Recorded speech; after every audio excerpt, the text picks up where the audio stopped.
A proporção áurea é relacionada em muitas coisas diferentes, e isso não deixa de incluir o ser humano. Hoje vamos conhecer um pouco da história e ciência por trás dessa relação. A obra mais famosa conhecida pelo suposto uso da proporção áurea no corpo humano é O Homem Vitruviano, de Leonardo da Vinci, que originalmente apareceu na obra de Arquitetura, composta por 10 livros do arquiteto romano Marcus Vitruvius Pollio. Porém, esta acabou sendo perdida e só voltou a ser estudada durante o Renascimento, que foi quando ela foi reencontrada. E aí, Leonardo da Vinci o redesenhou, já que as ilustrações originais não foram encontradas junto ao livro. Marco Vitruvius estabeleceu no século I a.C. o princípio que relacionava a proporcionalidade da bela arquitetura com as do homem de boa formação. Vitruvius escreveu afirmando que um homem com as pernas e braços abertos caberia perfeitamente dentro de um quadrado e de um círculo, e que o centro do corpo seria o umbigo. Provavelmente, a imagem do homem foi colocada por cima dessas duas formas geométricas porque, na filosofia, o quadrado e o círculo significam divindade e sua manifestação na matéria, do mesmo modo que os braços abertos podem ter relação com o divino. A obra tornou-se o mais famoso desenho de proporções do corpo humano do mundo. Seria a apresentação do corpo a partir do equilíbrio, da perfeição, beleza e harmonia das proporções. O Homem Vitruviano foi desenhado por Da Vinci justamente para o livro De Divina Proportione, de seu amigo matemático italiano Luca Pacioli.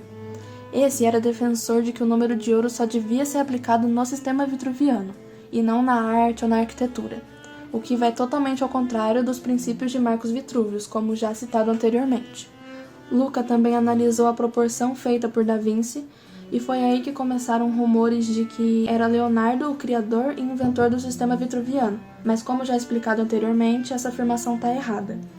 Foi justamente esse equívoco que, curiosamente, deu à razão áurea esse apelido de divina proporção, uma referência ao livro de Pacioli. E como o homem vitruviano foi representado em forma de uma estrela de 5 pontas, que é inspirada num pentágono regular e estrelado, inscrito na circunferência, é muito comum a crença de que são mostradas as partes do corpo humano que podem ser relacionadas à razão áurea, como, por exemplo, a razão entre a medida da testa e o umbigo, com a do umbigo até os pés, com a altura do indivíduo, ou seja, 1,6. Porém, não chega a ser bem isso, medindo na verdade em torno de 1,5. Hoje em dia, existem diversas medições de diversas partes do corpo humano que buscam listar as possíveis presenças do número de ouro na anatomia, indo desde o esqueleto até a própria face. Dentre as partes onde essas muitas medições estão, podemos citar algumas delas. Por exemplo, a nossa mão, onde cada seção do seu dedo, da ponta até a base do pulso, é maior do que a anterior, na proporção áurea de 1,618. Um outro exemplo é o braço, pois se você medir sua mão da ponta do dedo médio até o pulso e depois multiplicar por 1,6, vai encontrar um valor próximo à distância entre seu cotovelo e seu pulso. Também, se medirmos a perna inteira e dividir pelo tamanho do joelho até o chão, o resultado também será de 1,6. Também acontece isso da cintura até a cabeça em relação ao tórax, e o mesmo valor vai se repetir ao calcular a altura do seu crânio dividido pelo tamanho da sua mandíbula até o alto da cabeça. Agora, focando um pouco mais na parte interna do corpo, tem sido observado uma associação entre o número de ouro com o sistema cardiovascular. O Dr. Michael Eneini e outros colaboradores mostraram que a proporção ecocardiográfica entre a medida vertical e transversal do ventrículo esquerdo do coração era aproximadamente 1,618. Já em estádios de insuficiência cardíaca terminal, essa proporção muda para 1,4, o que é um distanciamento desse número da proporção áurea. Uma outra descoberta curiosa foi feita pelo ginecologista belga Jasper Vergoets, ao analisar os órgãos reprodutivos de mais de 5.000 mulheres. O Dr. Vergoets decidiu realizar o estudo sobre a suspeita de que o útero representaria a proporção áurea, seguindo o diagnóstico imediato que pode ser realizado por ginecologistas apenas observando o útero de uma mulher. Vergoets mediu cerca de 5.000 desses órgãos usando o ultrassom e gerou uma tabela de largura e profundidade. Vergutz descobriu que entre os 16 e 20 anos de idade, a proporção do útero de mulheres saudáveis mede coincidentemente 1,6.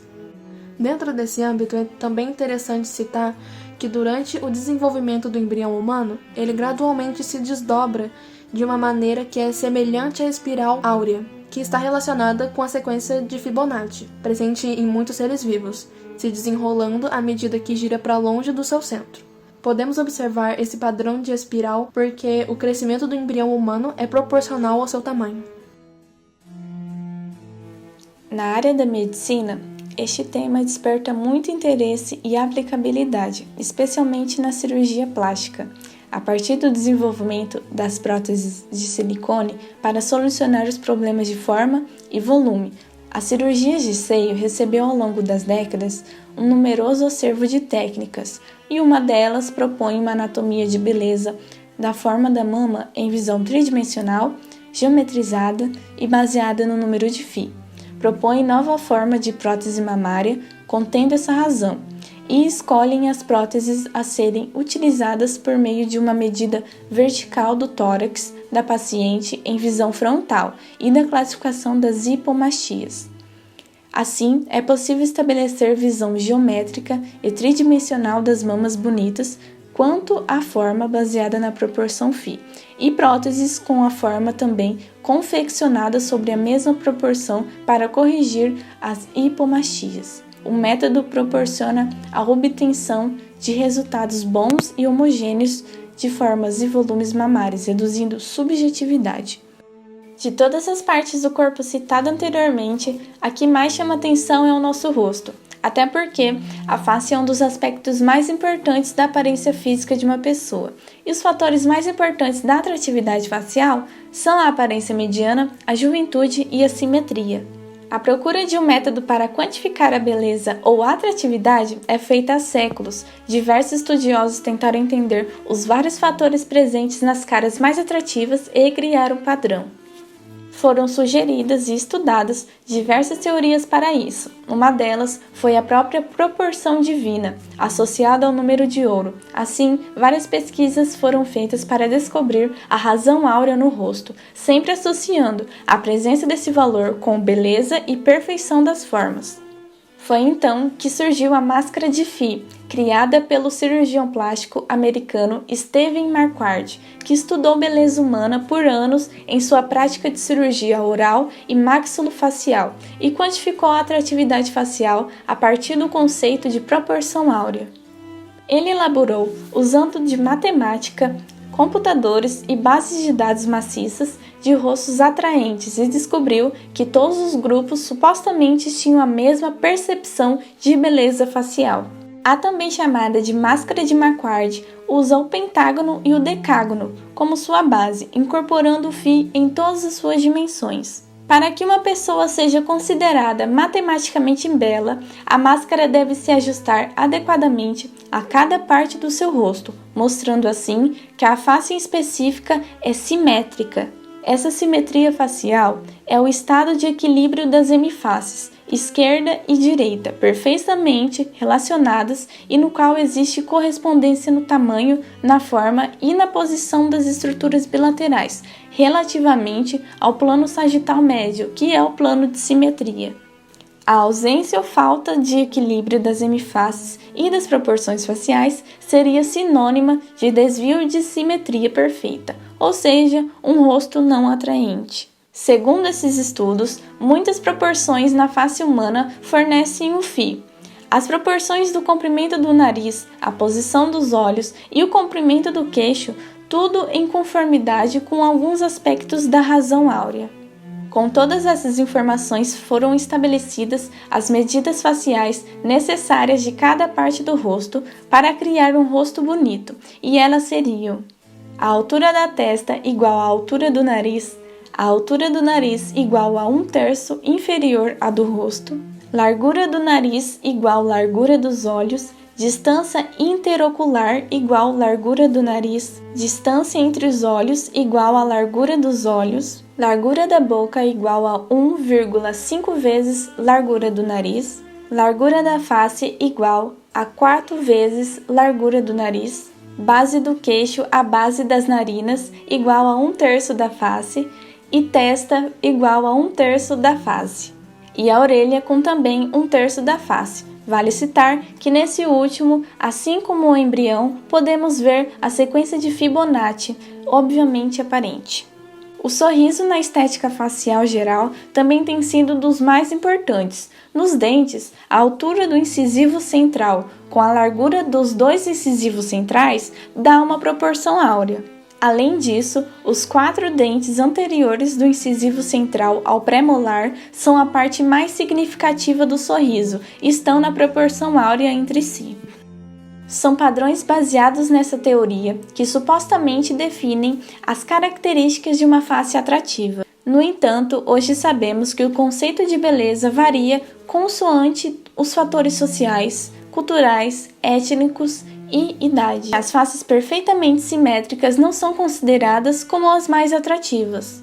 Hoje em dia, vários estudos já aprovaram que pequenas variações entre as hemisfaces sugerem um bom perfil e estética, sendo consideradas mais atrativas que as faces perfeitamente simétricas.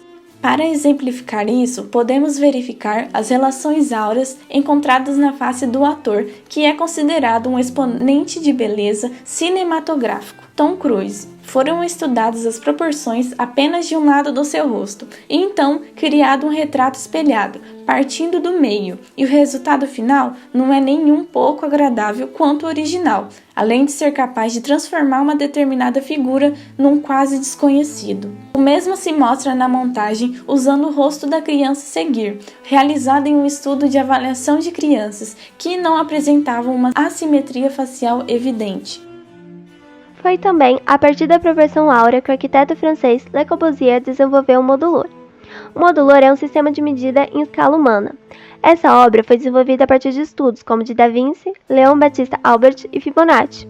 A princípio, o homem modulor seria baseado na altura de um homem francês, de 1,75 metros, mas depois de algumas mudanças, as dimensões foram redefinidas para dar números redondos e a altura total do braço levantada foi fixada em 2,26 metros. O modulor é composto por 3 medidas principais: a altura do homem, que é de 1,83 metros, a altura do homem com o braço levantado, que é de 2,26 metros, e a altura do umbigo, que é a metade, ou seja, 1,13 metros.